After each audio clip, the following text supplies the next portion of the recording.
Since this is season finale, do we all together want to say I have my coffee and we are recording? I have my coffee. I'm not gonna lie, I was about to do it anyway. So I'm kidding.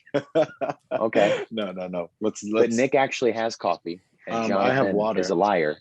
So I'm Jonathan's okay a with show you, liar, but I'd which we spill know it. already. So it works really nice. Sweet. Okay. Yeah. All right, ready? I have my coffee. I have and my we are coffee, recording. and we are recording. Nick, you didn't do it. Nope, because Nick we didn't weren't do it. on time. We're not going to be come on. Okay, great. Time. Okay, great. There's Let's just a do it. delay. Let's just do it again. Yeah, it's gonna be, and then everyone One is more gonna time? know how One more terrible time. the delay is. One more But time. what we can do is actually leave dead How space at the tail Awful end of about it, this. Right. and then Brendan, you can like Frankenstein it together. Okay, I'm not going to Fun. do that. It'll be fun. Ready? I have my coffee, and we and are we are recording. recording. Fuck both of you. Oh, there was a major delay. There. Oh, Did you guys do that on purpose? no? No. I started, and then at least on my end, it took like 5 full seconds before you guys did anything. I mean, I'm not gonna And lie, you I guys can't both hear looked you at me. twice. So I think you have some sort of like delay on your end. Oh, good. That's great. That's lovely. Love that. Well, that for everybody, including myself. This is all going in, by the way. Oh, Just good. us troubleshooting it until we get it right. Okay. Okay, So, perfect. hey guys. Okay, welcome do to we the do it again podcast. or? My name is. No. It's done. It's over. Oh, Okay. It was a okay. failed experiment, and it's done. Unless We're this is professionals. democracy. This is democracy, actually. So if we vote to do it again, that's fine. My vote will be nay. Okay, my vote is to leave all this in, but do it again. I abstain, so you must duel to the death. Okay, Nick. Okay, duel to the death. I Let's do it. abstain, so that Brendan, means that here you we two go. must duel to the God. death. No, I don't really More care. delays, I guess. You know. Okay, anyway, I'm Jonathan. Okay. I'm Nick. I'm Brendan, and we And we are stuck in our We're stuck in our heads. stuck in the heads. We are We're all absolutely. collectively together in Still, my head. You guys were in my believe it or dreams not. last night. Were we actually? We are here. Wow. Yes. Happy Earth Day. Shout out to my guy Earth. Shout By out to the way, Earth. We are recording on Earth Day. Hash, My did you know it was God. Earth Day? Yes, I did know. Only because of different shirts at work. That's the only reason. I'm not gonna lie. Happy. Yeah. Yeah. Apple's Happy- making us wear green shirts. Mm. Yeah. Happy 2021st birthday, Earth. That's what I have to say. 2021. Well, dude, it's 2021, so it's- Jesus. That's all I'm. The Earth was not created with Guys, Jesus. I have contrary the to history of popular Earth belief. Day. I have the history of Earth Day on lock. So let's all just gather around for story time real quick, just real fast. This isn't JFK, okay? Well, You no, don't have I the know final it's say on it. I know it's not JFK. By the way, funny story, quick tangent. My mom listens to the podcast. I think this is something that we collectively know. And she apparently got so mad about my little JFK rant. And she was like, Brendan, you were talking out of your ass.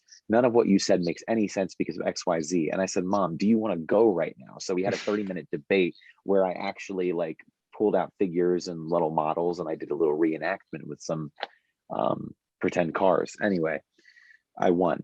Jesus. I wonder if she thinks you won too. She Like, I wonder does. if I ask her, she'd be like, "Oh yeah, he won." I said, Mom, pull out the Zapruder film. I'll show you everything you need to know from that one little evidence thing. Anyway, the history of Earth Day, okay? On the 23rd day of April, Arceus the Pokemon said, "Pooh," and that was what happened. But So, would he shout out be to- able to kill 900 million lions at the same time? I can't believe you've done this. I think so. I think that they would do it pretty easily. Nick, that was a reference to the Vine, right? I can't believe you've done this. Okay, good. I can't believe you've done this.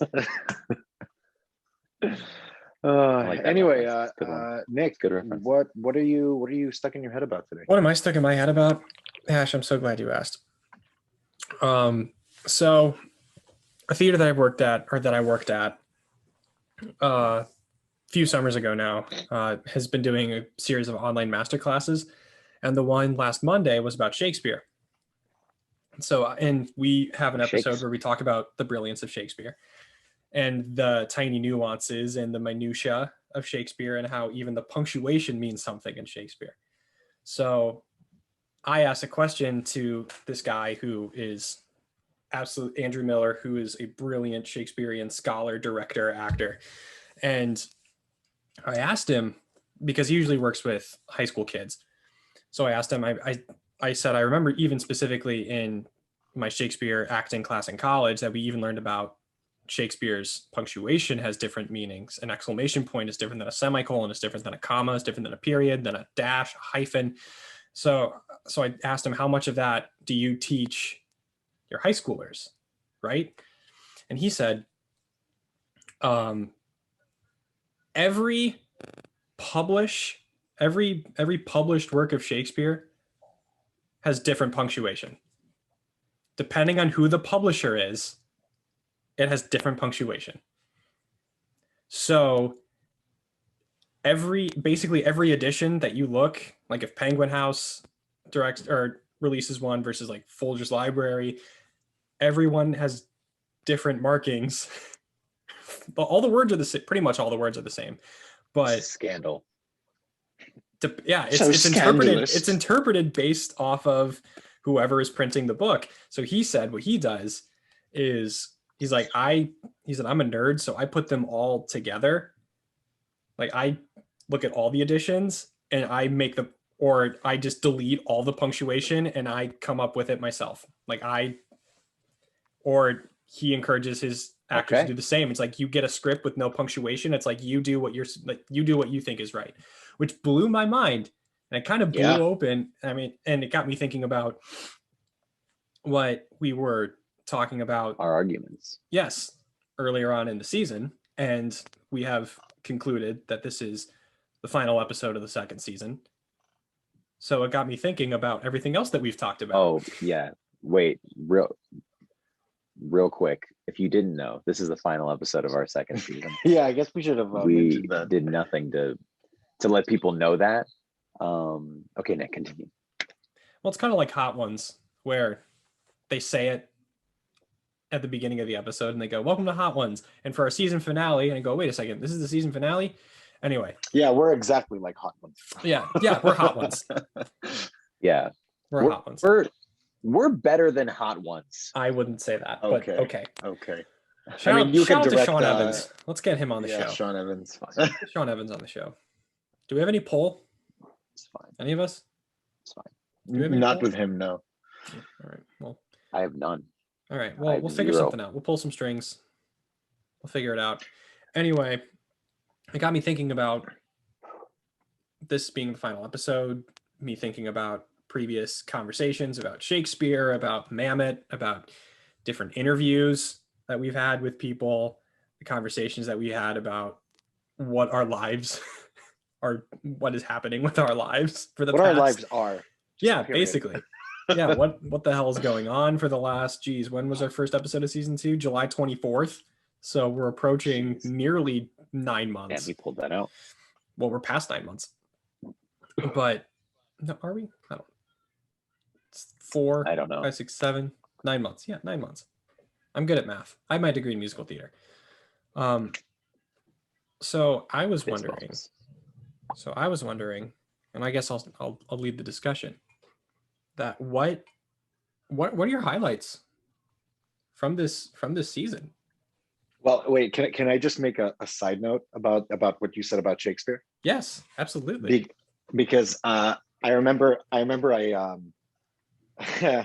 bit of a nerd too, and I like to do extra work for no fucking reason, which is why I didn't sleep at all in college.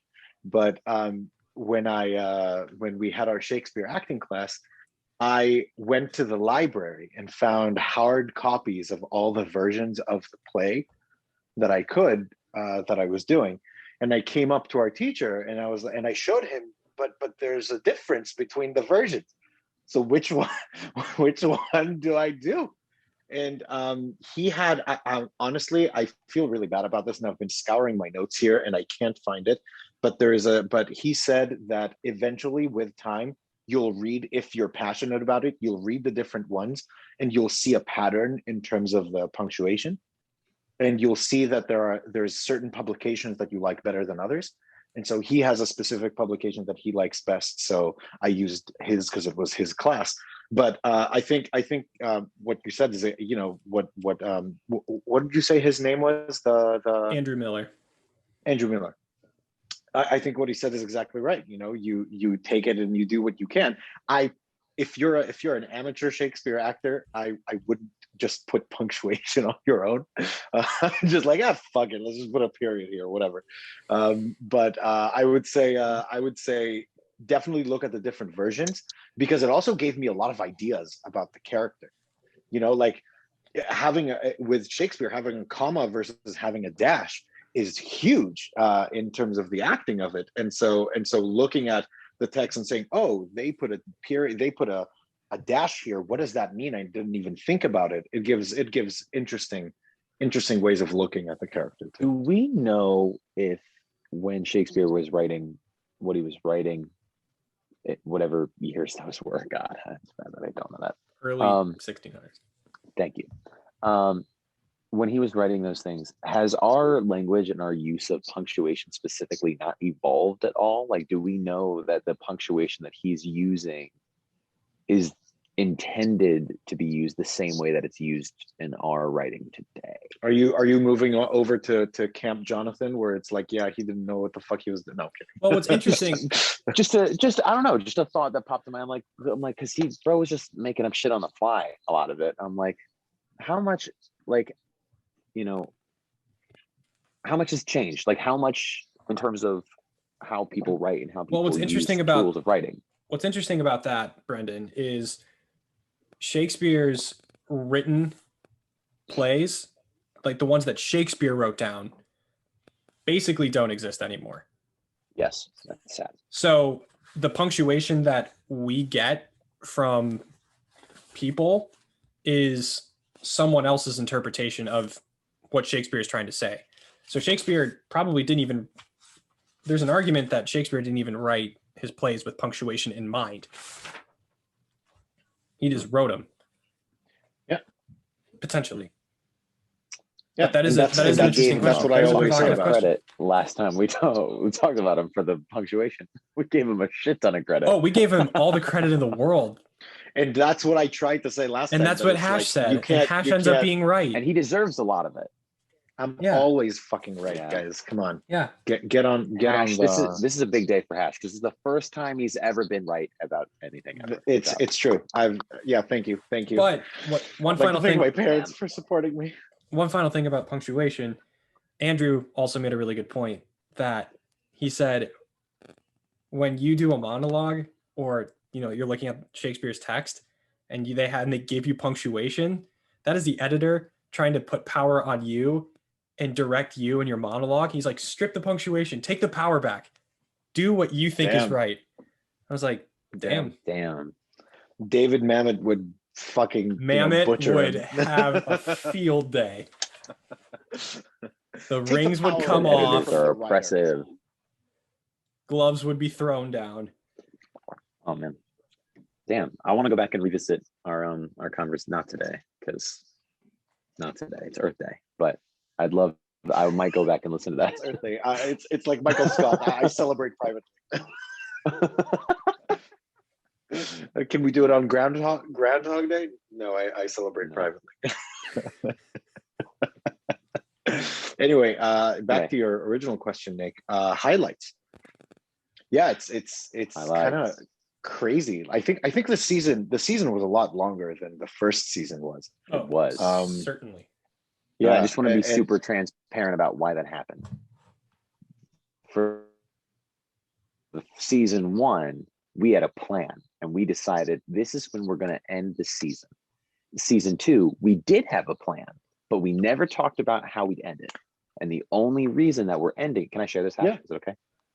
The only reason we're ending it at this episode is because next week, my guy Hash going to Israel for a month.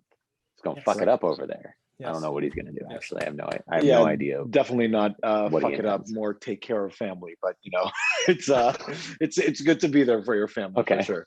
Yeah, but yeah, that's exactly it. So Yeah. we're wrapping. I it up. think- Otherwise, We're we would have gonna- just kept rolling through until.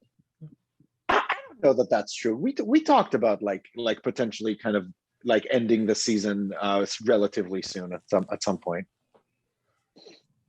Well, yes, Yeah. Yes is the answer. but it'd be easier if we just do a clean break. We take a break. It's a long season.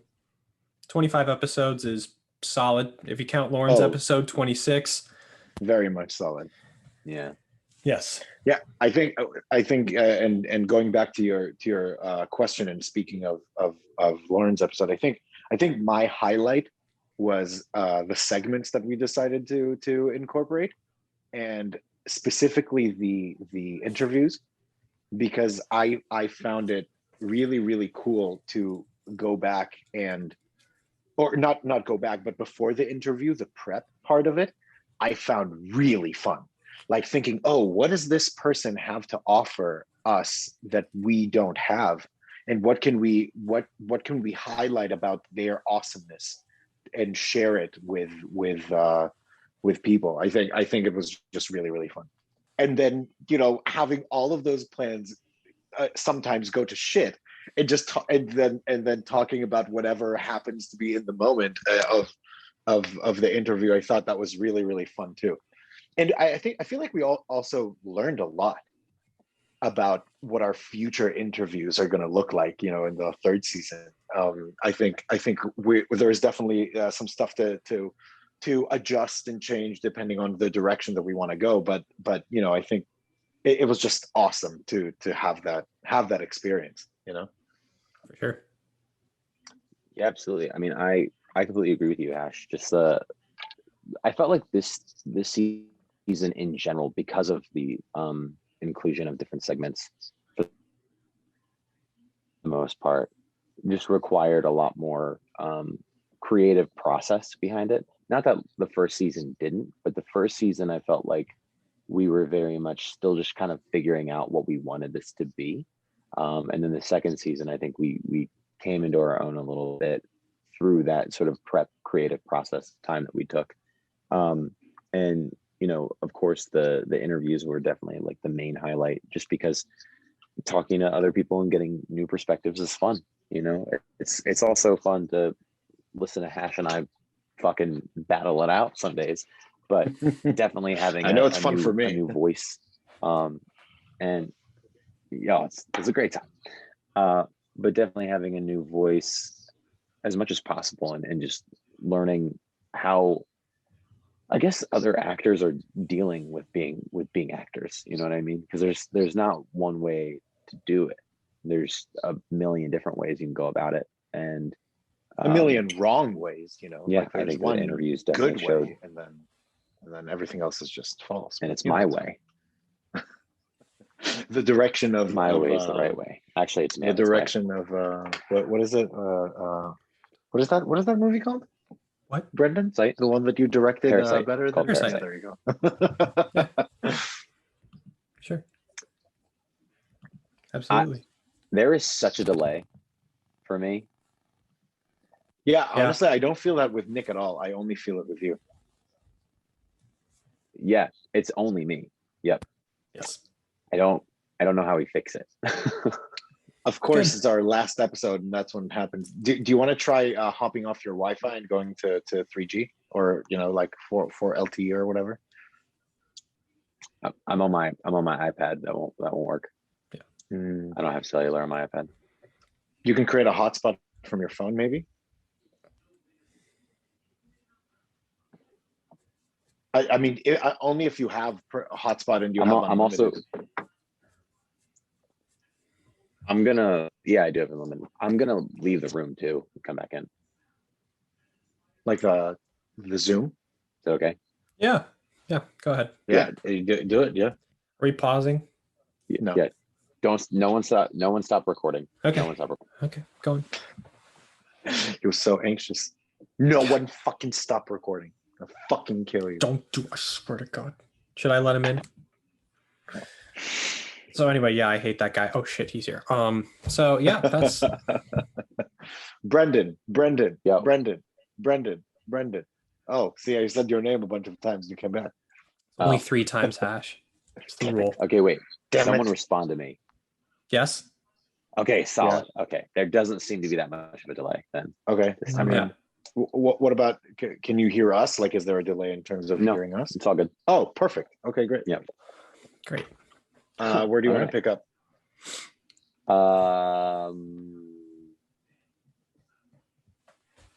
You just finished talking. Yeah, I don't remember what I said though. You were talking about Okay. segments. Yeah, Oh. and you were talking about the interviews and how different actors, Do different actors things. deal with being, Oh, being yes, an thank you. actor differently. Yeah. I Thank love you. that we listen to you, but you don't have a clue what you're talking about half the time. Fuck anything that comes out of my mouth, man. That's what she said. Oh my god! Oh my god! That was not sexy at all. Not even a little. It doesn't have to be sexy. It doesn't have to be a sexy thing. The interviews were definitely a highlight because it was really interesting to have kind of that third, or a new perspective on how actors are handling being actors, because there's a million ways to do it, and all of them are wrong except for Hash's way. That's the only way that's right. Obviously, Yeah. I mean, today was the first time that I was ever right. So clearly, I haven't think been that's doing true. my acting I know thing. you're 2 for 2. 2 for 2. There you go. 2 for 2. So, Quit while you're Brendan, As an is that- actor, is you that should just also keep your highlight fucking then? up until one day you don't. Is that like the No. highlight of the? I mean, of the It's a highlight. okay, so what's like the highlight? The highlight, oh man, the highlight is the episode where we had that very honest and open and then teensy bit vulnerable discussion about if actors should give each other notes or not. And I don't think that episode necessarily came to any conclusion.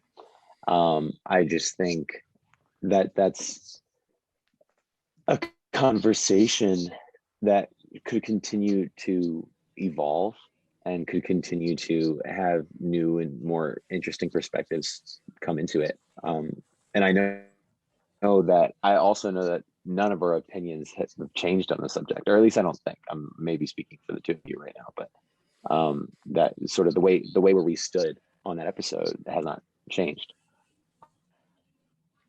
I think Do you that really want to and- open this and up the- right but now the on our nuance of that final conversation episode is really, of really our interesting. season? Like, is this what we're doing? I'm fine. Honestly, I wouldn't mind. I wouldn't fucking mind, because that was such a what would you say, Nick? I was gonna say this episode is meant for reflection and and recalling our favorite And enjoyable peace, moments, and mindfulness, and to find peace and closure I had a lot at of the fun. end of the season, not to open up every single I can love of on that one. worms every episode, That's what I'm hearing. especially the one where I Open all the talked probably worms. the most. That's ever. true. I think that's part of why Yeah. I love that episode so much. Because That's finally, another reason Brendan why I love that episode. fucking yeah. I shut found up the for a one second thing and- that I have a strong opinion on.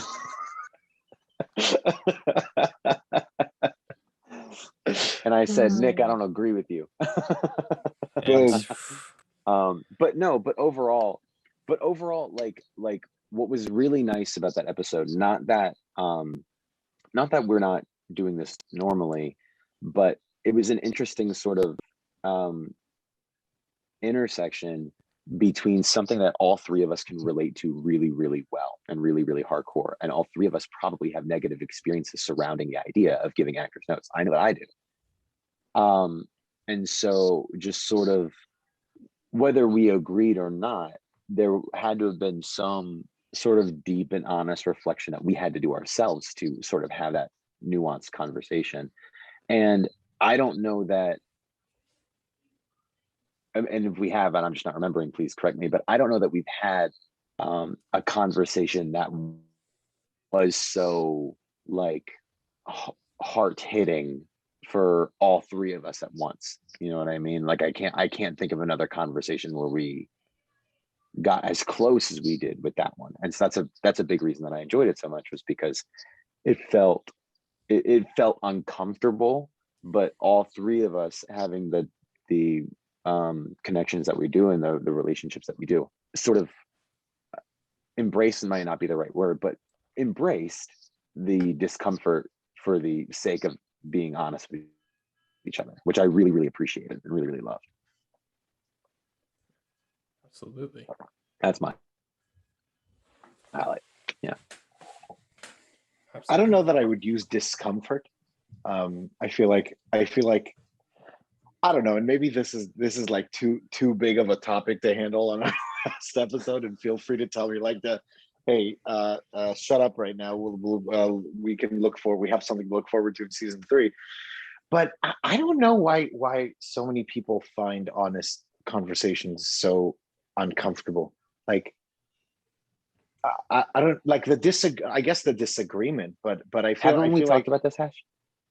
I feel like we have talked about it, but I mean, especially like if it's things that are offensive to you, then I would say, okay, like that would be uncomfortable to talk about.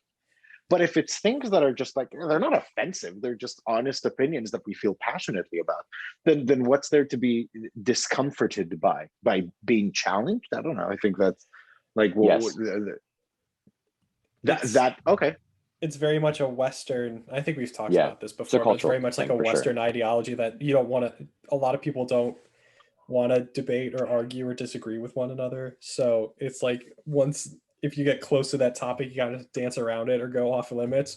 But Hash, as long as I've known you, you've been one to just drive a truck through yes. that I love it. conversation that no one wants to have. And you're like, what's the big deal? We should talk about this, which exactly. I love, which I've always loved about you. Yeah. Is that you're just like, boom, who cares? Kool-Aid man through the wall. Yes. Well, yeah, you would even tell us that, you and your friends from Israel, you would have heated arguments like every night, and it wouldn't affect your friendships at all.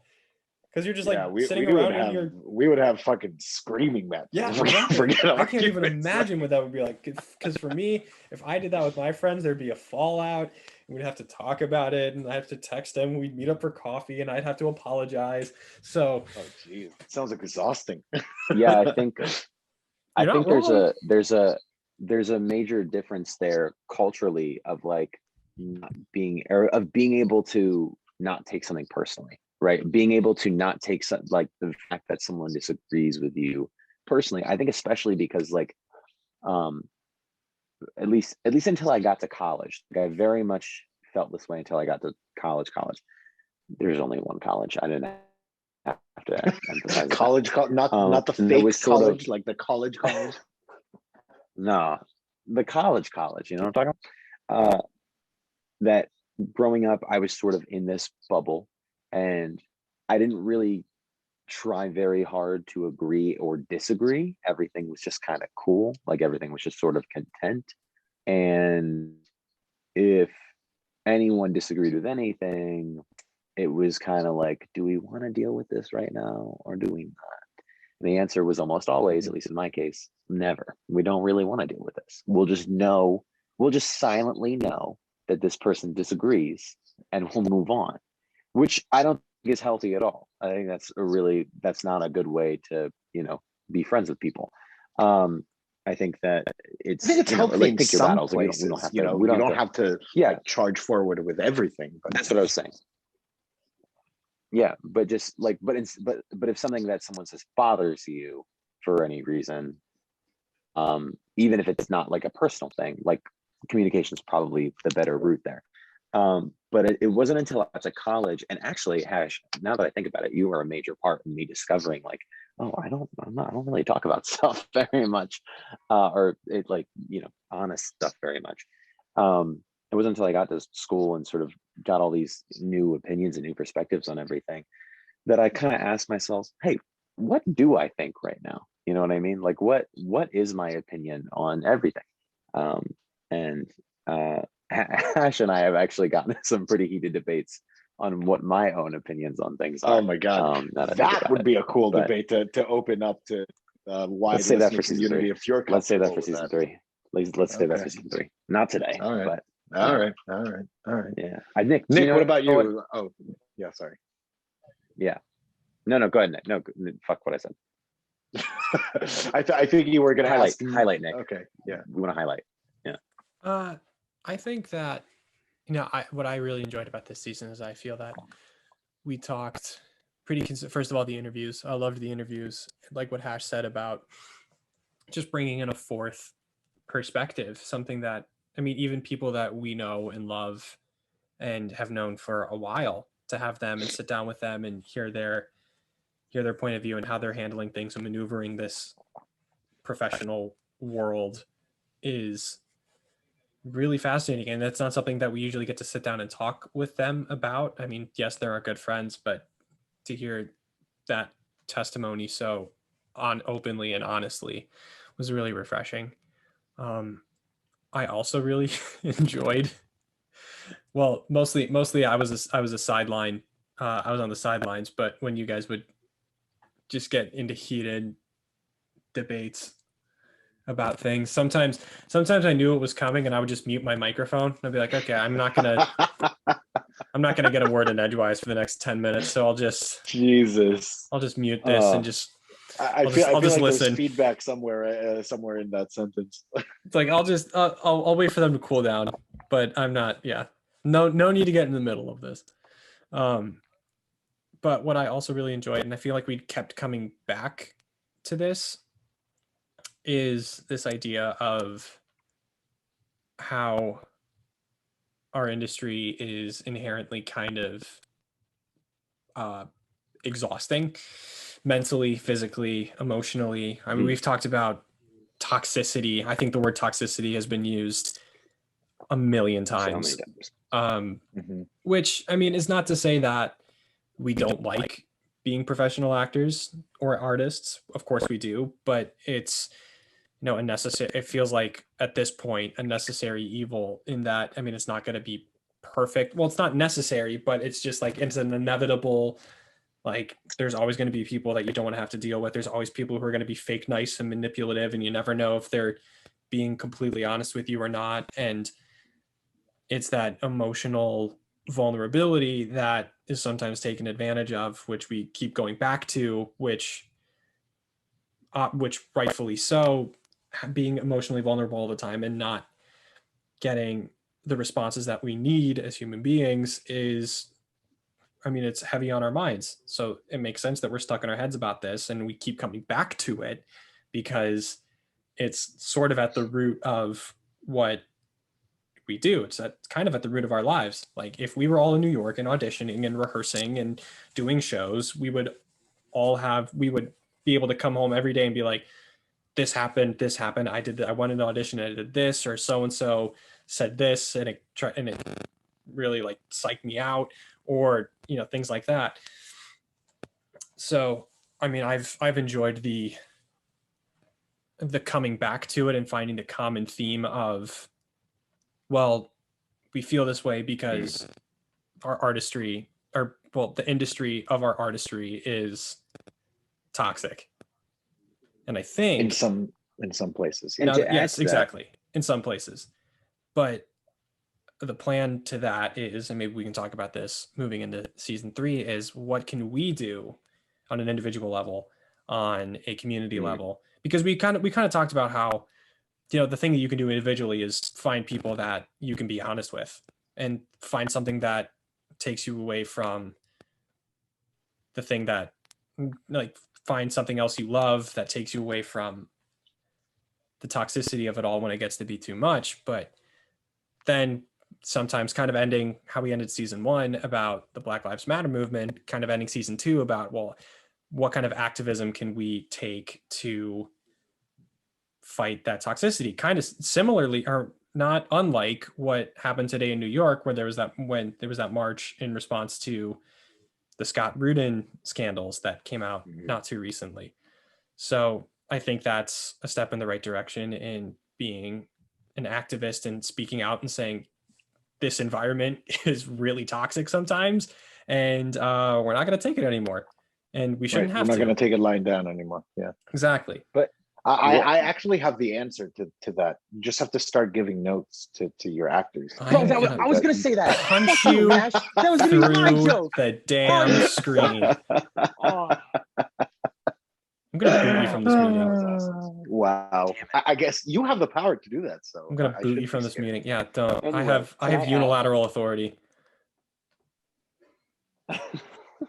Can I add You son of a bitch. something? Is that okay? Yes. Yes. Can I add? Okay, cool. All right. To what's interesting about how I don't know that I noticed that, Nick, to be honest with you, that we kept coming back to that as an overall theme. And I know I've used this term before to sort of describe something similar to this, but I really hate, and this I think we might be able to trace this back to some like Western culture as well, or maybe it's just traditionalism. I don't know. I feel like we were really fear mongered into thinking that all of this toxicity shit was just part of it. This is just part of what you have to deal with. This is just part of what you have to do. And like, they're not lying, because in the way that this culture stands, that is true, that at some point, if it's not every fucking day of your life, you are going to have to deal with these toxic things. But I am very interested, and as you just said, Nick, to the solution to that, because it doesn't have to be that way. And this idea that it's just like, oh, it's just the way it is, it doesn't have to be. And it would take some major change on not an individualistic level, on a, feeder community wide level. Absolutely. And it would take a commitment from a lot of people to really look at themselves and be like, hey, is this the best way to do this right now? But golly, just I'm so frustrated by so many people just saying, well, that's the way it is when things suck. Right. And then growing up, like I remember hearing that about more than just theater, about like life in general, just like, oh, you have this thing that you hate. Well, that's just the way it is. And sometimes that's true. But why would we not look to at least look to see if there's a better way to do shit? Well, I think That's my TED Talk. I mean, hey, listen, I completely agree with you. But just to give the other perspective for a second, I think we're all, I mean, as actors and as people, our days are full. Like we have shit that's going on, at least ideally, but we have shit that's going on all the time. Whether it's mental things that we have to deal with, or actual tasks that we have to complete. Like our days are really, really full with things that we have to do. And so the amount of battles that you can fight every day is limited. Like there is a limit to the amount of things that you can pile on your shoulder at one time, right? And so there also has to be some sort of decision making. Like are you going to commit yourself to this cause right now that's going to add many more stressors to your life, or things like, you know what I mean? Because the change on an individual level is going to happen. But I mean, and if you want it to happen, it's going to happen. But I'm talking about community change, going and volunteering and creating groups and being actually proactive in the community. There aren't that many people that are capable to run with that and actually do that. It's really, really, really, really difficult. And you have disagree with you. But hold on. So you have so many tasks in your life that you have to accomplish. It just piles on. And so the question is, the last thing that I'm going to say is, I think the real change needs to happen on a more individualistic level and less on a community level. Well, I disagree with you there, but I don't disagree with you up to that point, about how like we're all battling, we all got our things that we got to do, and activism every single day on any level is probably really unrealistic, especially because unless you have $10 million just sitting in your account, like you've got shit you got to get done, and even those people probably too. But don't sit there and tell me, that's just the way it is, because that's not true. It doesn't have to be that way. It's not like but is fact it that embedded much in worse? some Is it theater that much worse contract to say? that, well, you're not, let me finish. Because it's not in some theater contract shit where it's like, okay, if you want to be an actor, you got to deal with the toxicity of this person, the toxicity of this person, the overall toxicity and insecurities of this, that, and the third. It doesn't have to be that way. But when someone says, that's just the way it is, to me, like, I hear that, especially if I'm young and wanting to become an actor, I hear that, and in the same sort of sense of like, okay, the sky's blue, that's just the way it is. Yes, this is just the way it is. Okay, cool. We are dealing with this fact of life, that this is just the way it is, when it doesn't have to be. And I feel this strongly on like a bigger than theater level, right? I understand if you don't have time to commit to making change, and everybody should be making change on an individualistic level if possible, right? But what's not going to happen, at least in my opinion, on this individualistic level of change, is enough people acknowledging this is a problem in the first place, and not on just like, oh, theater's toxic, like we all know that. No, it's like evaluating what is making theater toxic. Am I part of the problem, or am I not part of the problem? And really evaluating that on an individualistic level if we don't draw community attention to it, right? That's my point. Otherwise, like, great, like if you can find peace of mind in your day-to-day activities, that's awesome, and that's fantastic for you. And I really hope that we can all to a certain degree get there. But it doesn't mean you're not going to still deal with stupid fucking shit from toxic ass people, because they're buying into this, like, whether they consciously believe it or not, they're buying into the stereotype that theater people are toxic because we've been told that theater people are toxic. So because we've been told that, because that's how stereotypes work, unfortunately, we're all going to live up to that to some degree, unless we acknowledge that there's a problem and we as a community try and fix it. I get what you're saying. Yeah, 100%. And I agree. I think ideally there would be some community change, but who's going to start it? Who's going to pioneer that? I think the way we just did. But I think that's the part that gets us. No, like, obviously it's a joke, right? But that's the part that really gets us in the weeds as well, because it's like there is like that comedian that I mentioned last time. It's like, wow, what a change I've been making with my life so far. You know what I mean? Like, we talk about like, oh, we should have change, and then we feel good about ourselves that we talked about it or something like that, and then that like urge to do it kind of goes down, because you're like, okay, I did my part. You know what I mean? And then it kicks in the complacency of that, and I'm part of that too. I think 100%. But that's where I think the individualistic level comes, and I completely agree that there has to be a community community action for it to actionably change, like really change. But I think it all starts from something that's a lot easier. It all starts from changing yourself and having other people look at you and say, wow, he's different, or she's different, or they are different, right? So what can I do to be more like them? So that's not community, that's individual change. I really want to hear.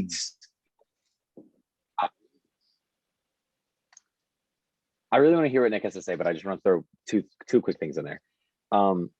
One, obviously, like, just want to acknowledge this, that what we're talking about, while it's important, there are much more important issues out there. Like, I feel like we're talking about this as if it's some, tragic thing. And like, just for the record, it's important, but it's not like, on the severity of importance anyway. But two, like, yes, but also social media exists in the way that it does. Like, it's so much easier to get these ideas and these influences out there now. I would say that maybe 10, 15 years ago, it would have like, yes, this would have seemed like an impossible task. It really doesn't seem that impossible anymore, especially through the likes of like Twitter and how politicized Twitter has become in almost every single element of any sort of, politicization to be made. We look at LGBTQ rights, we look at Black Lives Matter type things, we look at Scott Rudin, and how really like what made Scott Rudin as big as it did was just people throwing their ideas out about the situation on social media. So when we look at what we're able to accomplish on a community level just by going on our phones for 5 minutes, I don't know. It doesn't seem like this giant task. Now, like, are we going to organize in some like, I don't know, like event or something? Like, I doubt that. But I don't necessarily think that's necessary, because I do think genuinely with this in particular issue, the most important step is that acknowledgement. Because if you can acknowledge it, and if you can acknowledge whether or not you've been part of the problem or not, then the individualistic work starts to happen. But I don't think that individualistic work happens unless we draw community attention to it, which we just don't. And I think the reason why we don't is because, like, I don't know, like, toxic theater people is important in dealing with our own lives, but it's definitely not the most important issue ever in the world. You know what I mean? So it's just kind of a thing where it's like, if you're going to pick your battles, especially with people in the theater community, and just based on what I've seen over the past 2 years, if they're going to pick their battles, they're going to pick their battles on some, things that are more important on that severity line, is what I'm saying. So I hear you, but I don't think it's that hard anymore. Nick, do you have any? Nothing completely nuanced between what you and Hash have already said. I agree that acknowledging is a key step in it, to be like, okay, there's something that's clearly systemically that, or environmentally, is not healthy, supportive, promotive in any capacity, in a mental state, or like mentally it's not a supportive state, just in terms of like knocking people down because of you don't support someone else's artistry because of XYZ, because of their gender identity, because of their sexuality, because of their race, or anything else about them. It's important to acknowledge something isn't right, that this can be a taxing thing that we do. And so I think, first of all, it's kind of like it's some like your brain immediately wants to go into survivor mode, right? That it's like, okay, well, what do I do to make sure that I don't get weighed down by this? What do I have to do? I have to step away. I have to find something I don't want to do. I have to do crossword puzzles. I have to go for walks. I have to hang out with this group of people. And that's how I that's how I don't feel like I'm drowning in it. But once you've it's like that, it's like the higher Maslow's hierarchy of needs, that once you've accomplished that, once you feel okay about yourself, then it's time to go, okay, how's everyone else feeling? What can I do now that I have my thing that I can take care of myself? What do I do now to take care of other people? Right. And I think that I don't think it has to be an individual effort. It has to be a community effort. I think it's, you have to take care of yourself before you can take care of someone else. And that really hurts for me to say, because I'm always the kind of person who just wants to jump and help someone no matter what. But again, it's like that conversation, that thing that you hear a lot with mental health, is that check on your friends who ask you how you're doing and are always there for you, because you don't know what they're going through. Because often the people that are always the first to help are the ones who are struggling the most. So it's like on the plane, they ask on the plane, you have to put your your oxygen mask on before you can assist someone else. So like, you have to do what you have to do. Rule number one, you have to look out for number one, but not in a selfish sense that you're always dismissing everyone else's problems for the sake of your own. Once that you've gotten your head above water, once you are like, okay, this toxic culture, like, I don't want to like go home and cry anymore. I have my coping mechanism. I know what I can do. Now, what can I do to help other people? What can I do? What can I say? How can I support people who are struggling? That's sort of how that's not sort of how I feel. That is how I feel about it. Is that you have to take care of yourself before you can take care of someone else, because otherwise, if you constantly put someone else's needs before yours, you're not doing yourself any favors. Agreed. Like, yes, you look like this martyr and you're always there to help other people, but you're kind of burying your needs with other people's, so that ultimately when it comes time for you to face the music, there's a lot of There's a lot of shit that you have to sift through. Yes.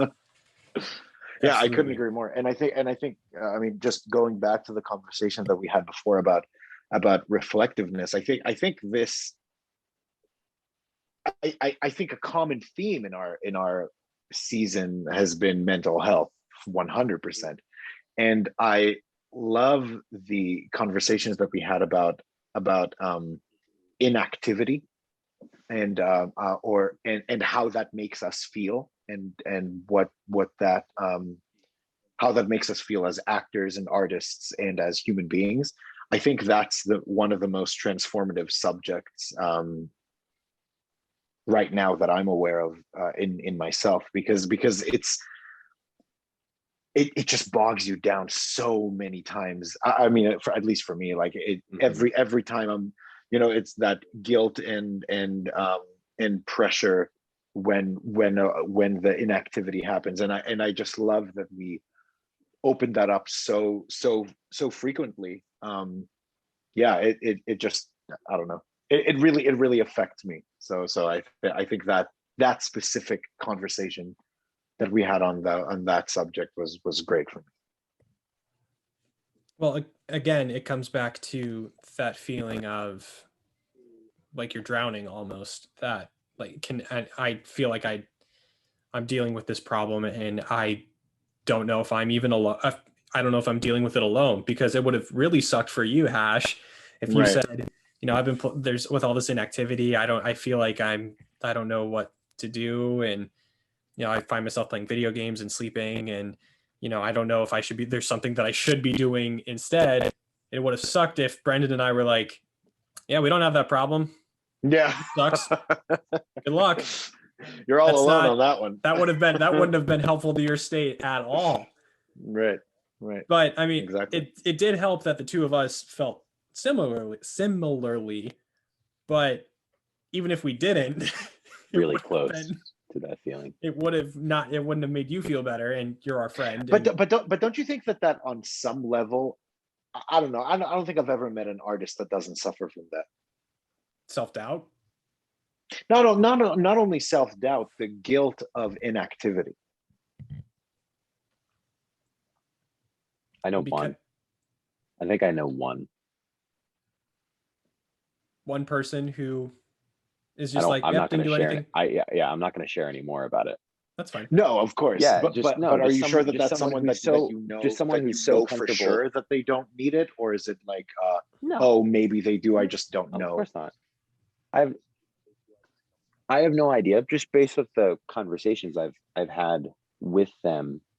I think that it helps that she was always kind of known as the person who's had her shit together, like always, like all of us who know her collectively are like, hey, she probably has a solution to this thing that I'm dealing with. Like, like she, like, and I think that,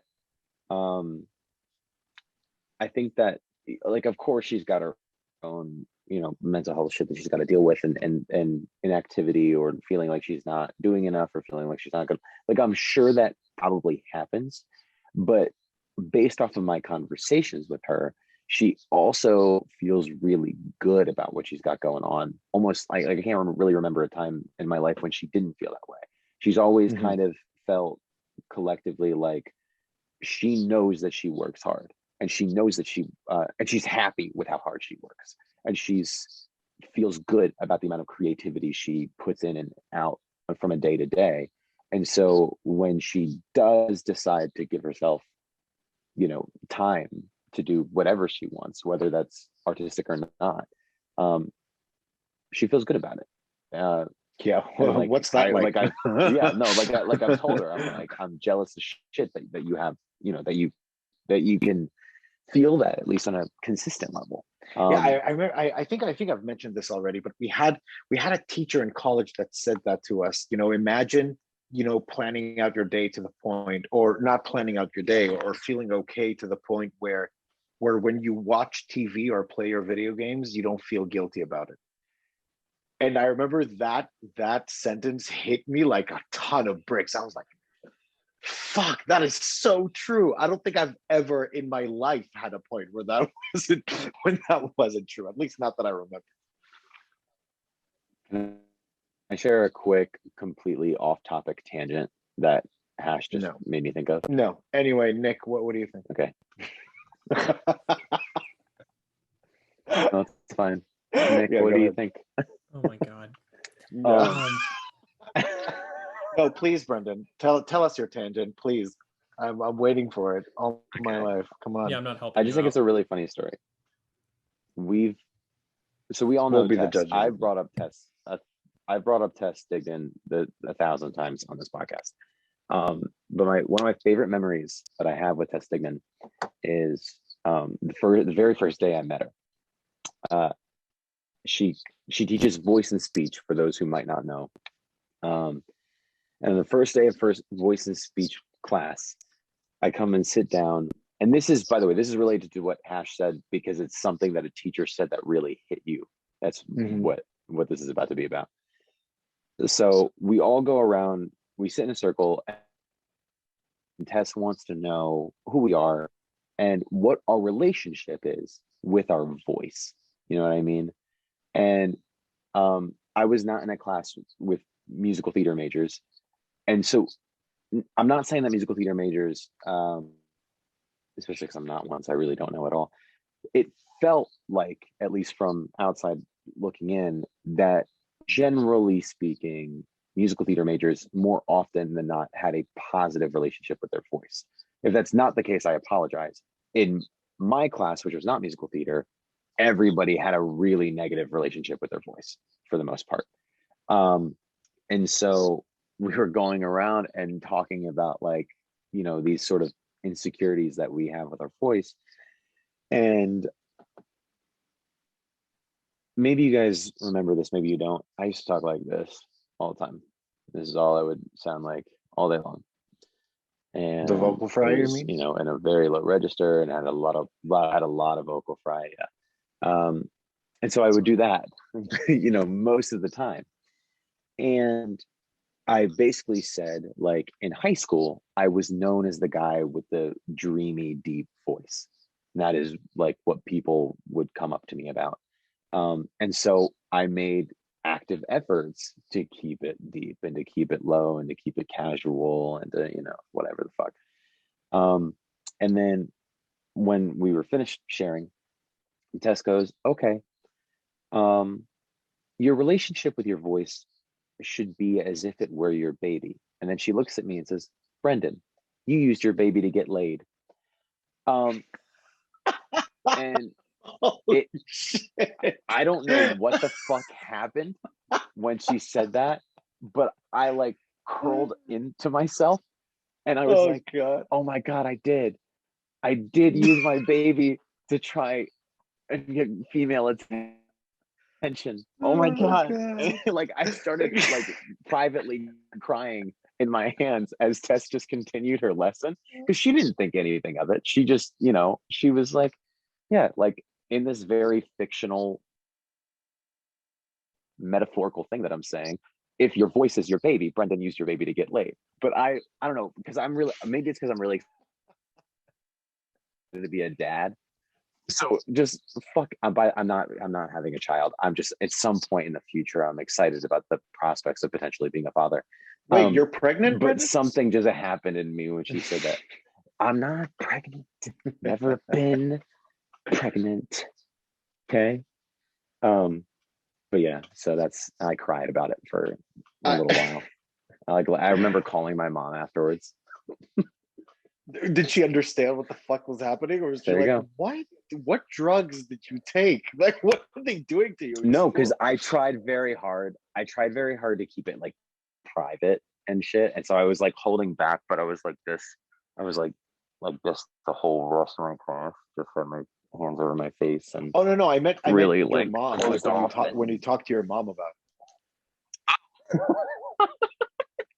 My mom, I don't, my mom is fantastic. And I hope she listens to this one. My mom is fantastic because she tries really, really, really hard, even though she wasn't a actor herself. She tries really, really hard to understand what the fuck I'm talking about when I bring up this weird meta, your voice is your baby Right. shit. Right. She tries really, really hard. And she's at the bare minimum really good at empathizing when I'm going through something. So I remember that conversation like really, really helping. Whether or not she thought I was insane or needed some major help or whatnot, if she did, I didn't get that gist from her. So overall, she was like, Good. "Oh my gosh, That's the mark of a good mom. Brendan, you weren't using your baby to get laid. Like that's not what was happening." So, I can so hear Tess saying that too. I can't believe I've never heard this story. have you not heard that story? That's my favorite I don't think I have. story. Nick, have you heard that story? No. For the record, Nick is okay. let the record show that Nick is shaking his head. I was on mute. Yeah. Wow. I Right. love that. Well, that was my tangent. I'm done. Thank you. Yes. Do we remember what we were talking about? No, I don't, but I want to pivot. Pivot. Pivot. Pivot. Another joke. That I'll keep saying Brendan pivot doesn't until Brendan understand. understands the reference. I'm not even gonna look over here. Your baby is gonna give out before Brendan understands this joke. Thank you. No, I wanted to pivot to moving to season 3. What kind of thing? What goals do you have for us going into season 3? Like what do you feel like? One of us has to get canceled. One of us has to get canceled. Yeah. Yeah. But also probably gonna be me. email stuckinourheads@gmail.com if you have any suggestions, recommendations, if you want to cancel one of us. Stuckinourheads@gmail.com. We want to hear your thoughts. Vote for because Brendan. ultimately you're the ones who are listening and taking the time out of your day to listen to us. So we want to curate content to what you want to hear to our dedicated fan base. Mom, if you're listening, please email stuckinourheads@gmail.com to let us know what you want to hear us talk about. Just Please. Brendan's mom. No one else. No one else. Everyone else, please. Yeah. He's a loyal listener, man. Yes. I think that's really that's a good question, Nick, and it kind of ties into the goals that at least I had or we talked about for this season too, and whether we achieve them or not. I think going into it, we talked about all the segments that we want to do and all the different types of content that we want to experiment with, and I think we did a really, really good job of that. Whether it's the book discussions that we had, the actor shout outs that we had on specific people, the interviews that we had. So I think that was really good. I'd love, as a goal for next one, I think I'd love to take that even further. Come up with new things. Maybe I don't know. Maybe like do a full play, not review, but like all of us read a play one week, and then or in the span of a month, like read a play or whatever, and then at some point discuss that specific play or have a conversation about that specific one, just out of like a different type of segment, because I think they really spice things up. They really get you thinking in a different way. So I think that's a goal for me for next season. How would we feel if for like one episode, this idea makes me excited. If it doesn't excite either one of you, then fuck me. But what if we took a very well-known scene, could be movie, film, TV, whatever, play, musical, whatever the heck, and we, as the homework, we did our own little critical analysis or scene breakdown of this like major thing that many people are very, very familiar with. And we come to the table, and I don't quite know like what that actually means, but we come to the table with our own ideas about how we'd play it or what we think it means, or And have a fist fight have a about which one discussion is right. on that. Oh my god, yes.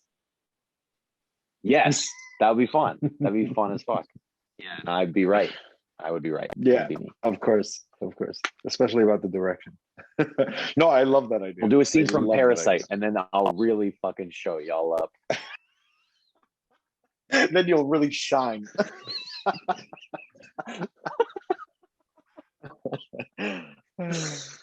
Oh man. Yeah, Parasite was a good movie though.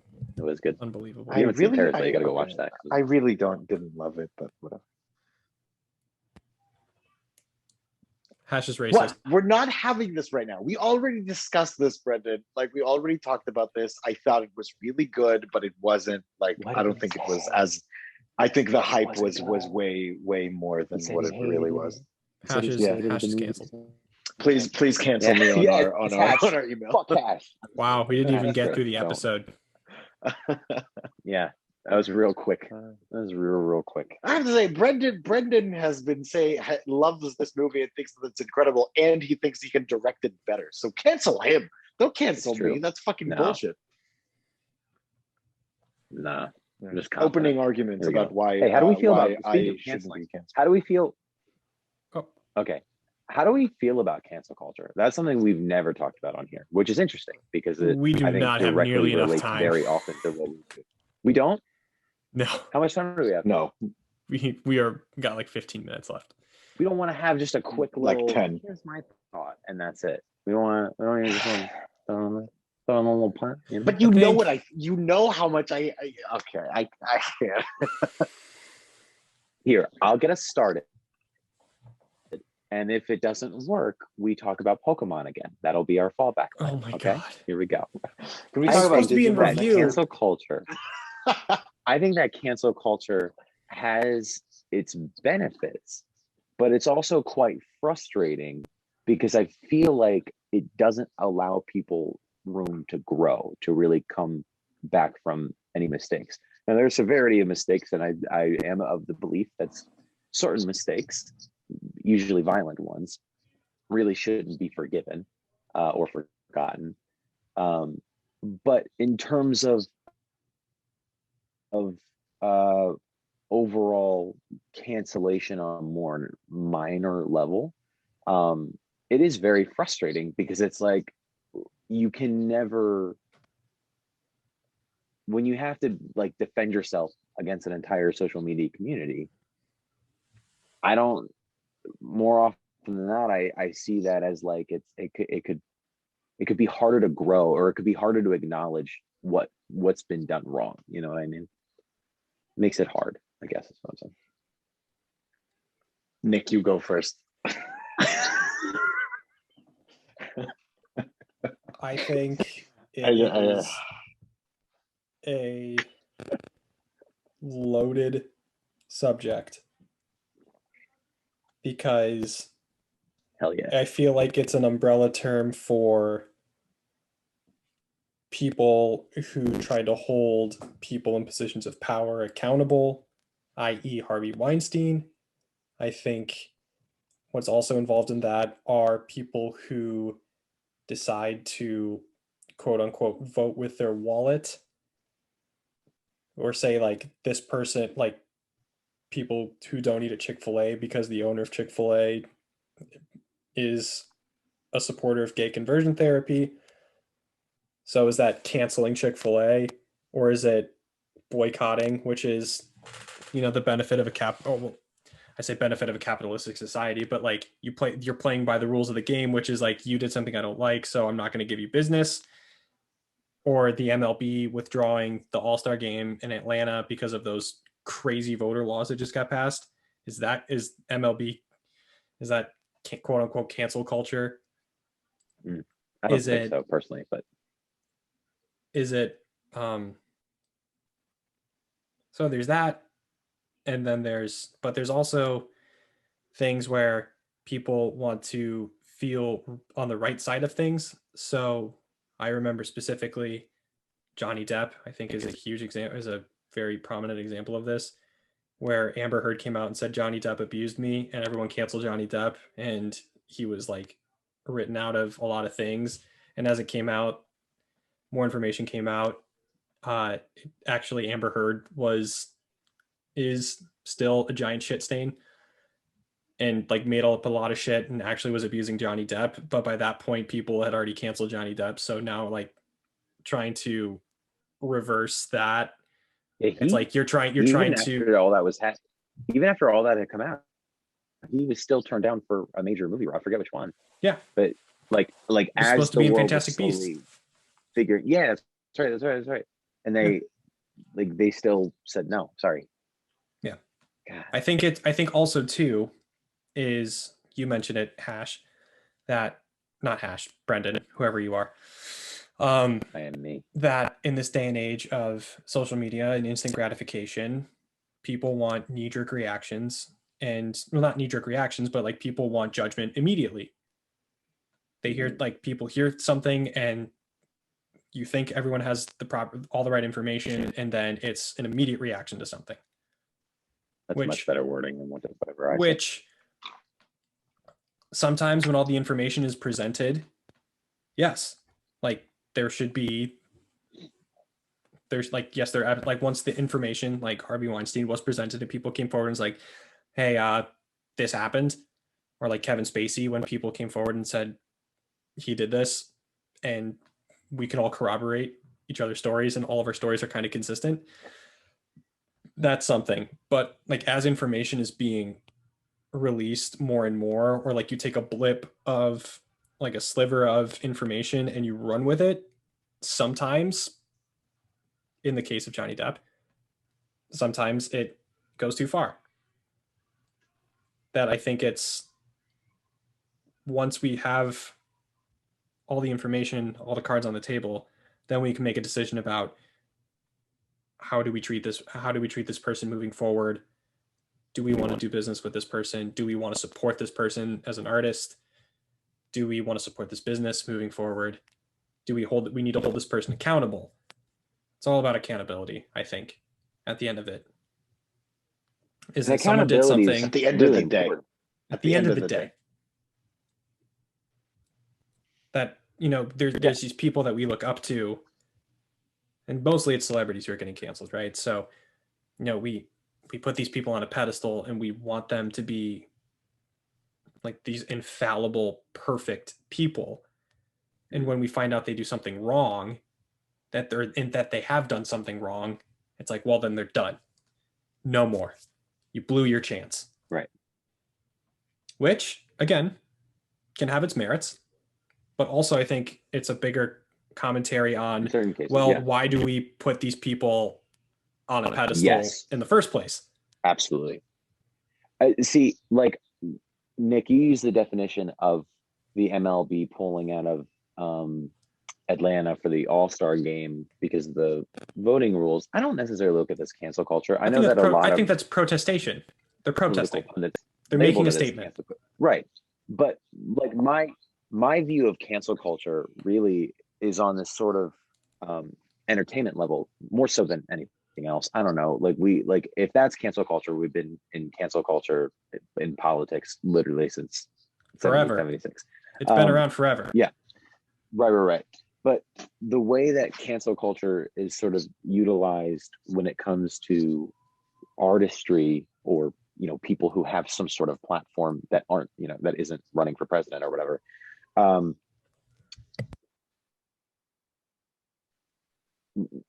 It is interesting just how quickly and how knee-jerk all of those things happen. And you said they could have their merits. Absolutely. There are people who really, really need to be called out. And I'm all for holding people to accountability. I think it's different when the internet collectively, because that's what I think it mostly is the internet collectively reacting to a headline or to not the full story. There have been so many instances lately. It's actually been quite entertaining to like go look at this. No matter what the argument is, no matter what it's about, so many people are just reacting to the headline of the thing as opposed opposed to actually going and reading the article and embarrassing themselves when they go and, you know, react to it. But when in a very frustrating way, if I'm an artist and I've made a mistake and the entire internet is reacting to me, like if I, and this has never happened to me, but if I were to give anyone any advice on how to handle that, it's to do nothing first, because I think the instant sort of human instinct there is to immediately go into defense mode, as opposed to like, hey, is what people saying, does any of that have any merit right now? I think that people will immediately go into defense mode and sort of have a hard time seeing what the problem is, especially when they're being attacked and there's all this probably very violent language, because that's what the internet is more often than not. And so, you know, it's tough to talk about this because there are definitely moments when people deserve to be quote unquote canceled. And then there are also other times when it's like we find out something about someone's personal life. It's like an iffy decision, but so many people attack. And then I don't know.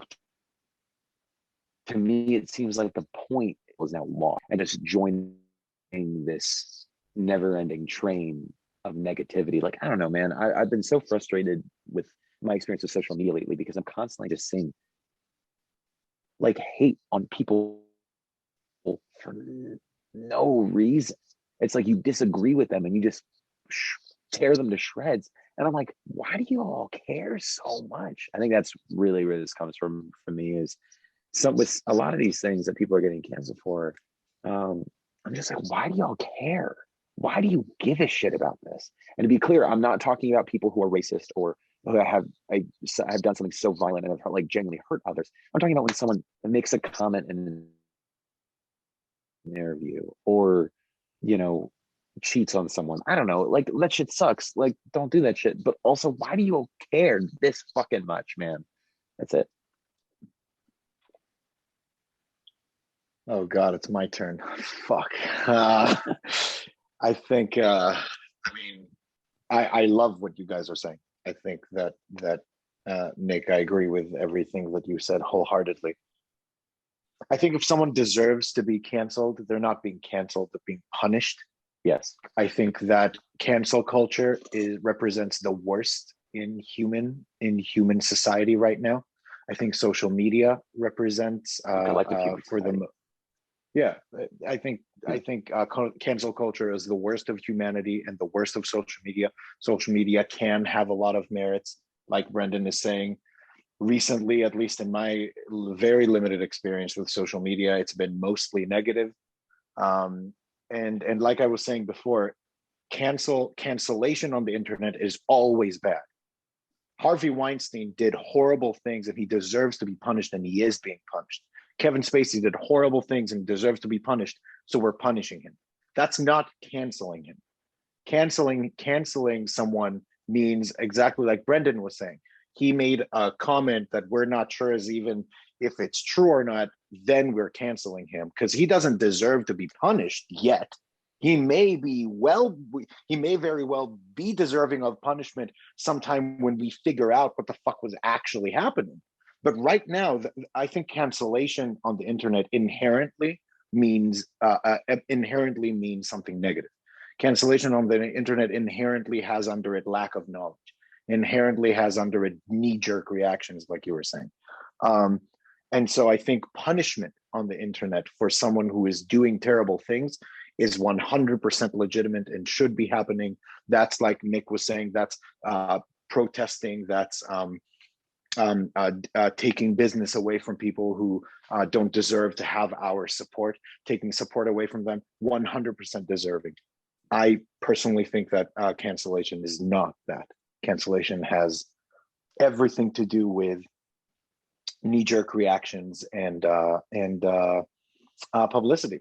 You know, people wanting to jump on that because it's trending. and because it's trending, I'm gonna go and into also it. And it's just the worst thing, and it couples also into making how much yourself I feel fucking better. despise That's another social thing, too. media. So we don't have to talk about that right now.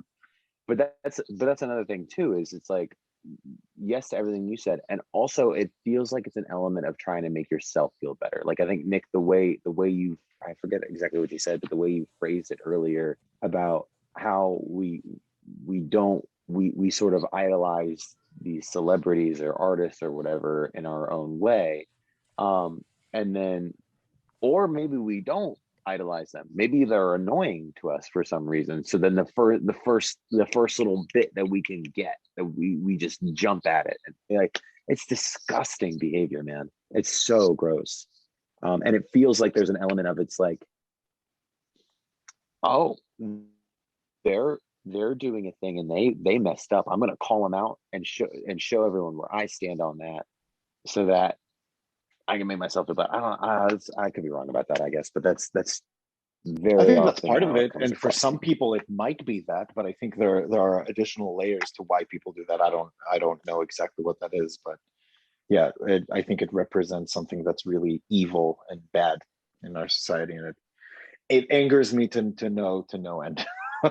Which is why I really, this is the most self-control that I've had on this subject in a long time. Now, Great way to end the now again, whole thing.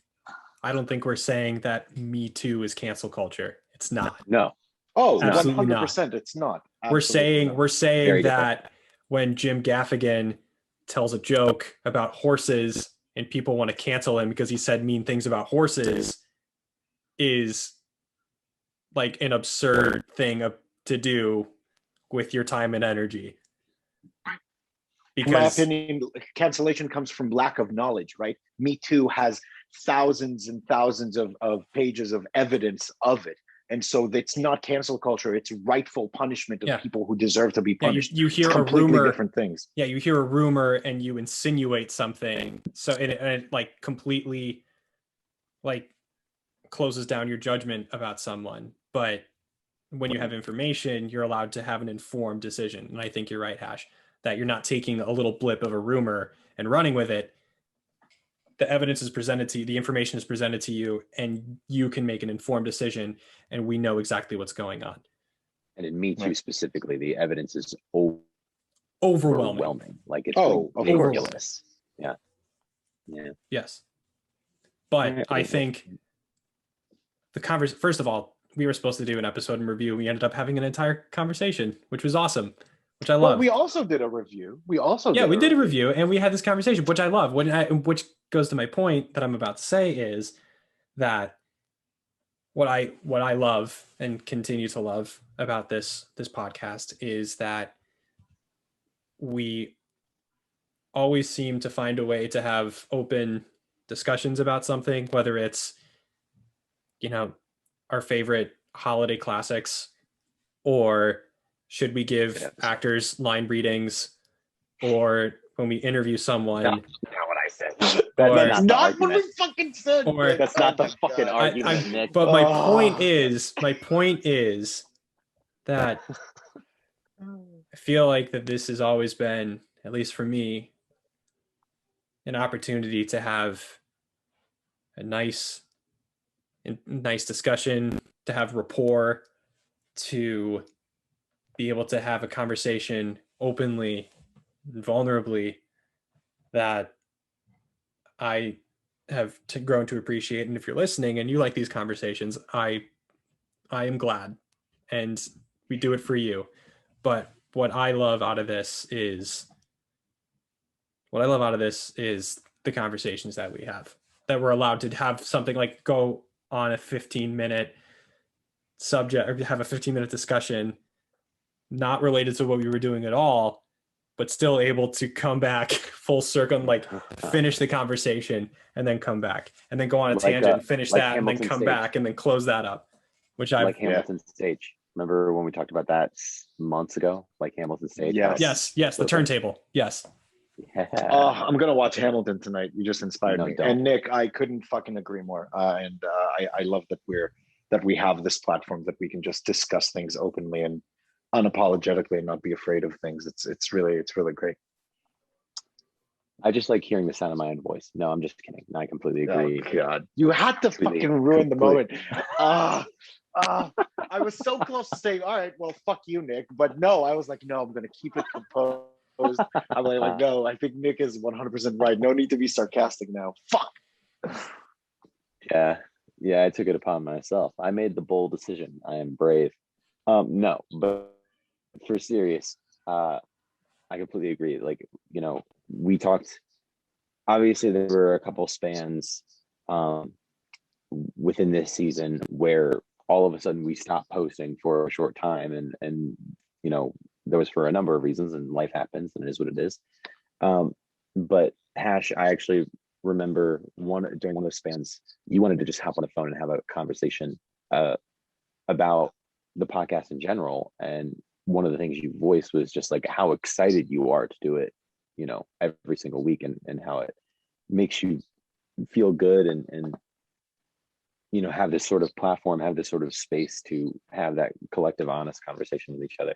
And I think it's so valuable because, I mean, I agree with both of you that you know, this is that time to do that, and I'm not sure I'm really doing it anywhere else, or at least not to the degree that we are.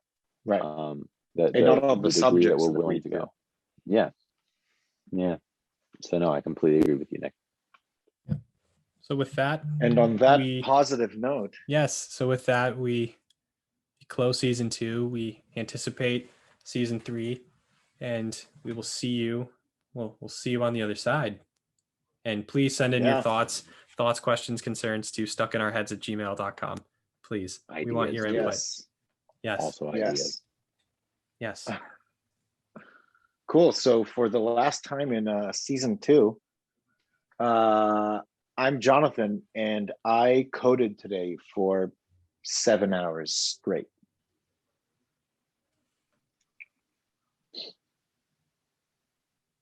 I'm not ready. I'm sorry. I'm not. Cut all this. Cut all this. Oh, I'm Nick, and this has been the longest week of my life for the last, since at least the whole year. I'm Brendan, and I got promoted at work. boom. Have a good rest is. of your night, week, day, whatever you're listening to this, and we'll see you soon. We'll see you soon. Thanks for listening. Bye. Peace. Peace.